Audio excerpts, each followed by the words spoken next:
પરિવાર સંપત્તિવાન હોય પરંતુ એ પરિવારની અંદર સુખ, શાંતિ, સમૃદ્ધિ, આનંદ અને ઉલ્લાસમય વાતાવરણ હોય ને તો જ એ સંપત્તિ સાચી સંપત્તિ કહેવાય. પરંતુ જો ઘરની અંદર સંપત્તિ પુષ્કળ હોય, તિજોરીઓ સંપત્તિથી ભરેલી હોય, પૈસાથી ભરેલી હોય, પરંતુ એ ઘરની અંદર, એ પરિવારની અંદર શાંતિ, સુખ, સમૃદ્ધિ કે ઉલ્લાસમય વાતાવરણ ન હોય તો એ પરિવારની અંદર ક્યારેય પણ કોઈ પણ અતિથિ એ આનંદથી આવતું હોતું નથી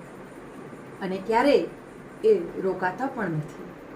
એટલે આપણી જે સંપત્તિ છે એ સંપત્તિ એ કેવી સંપત્તિ છે એ પણ આપણે જોવાનું છે. જો અપ્રામાણિકપણે આવેલી સંપત્તિ હશે ને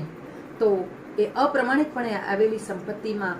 અતિથિઓ પણ રોકાતા નથી અને ક્યારેક આ અપ્રામાણિક રૂપે આવેલી સંપત્તિનો ઘડો એ ફૂટીને જ રહેતો હોય છે.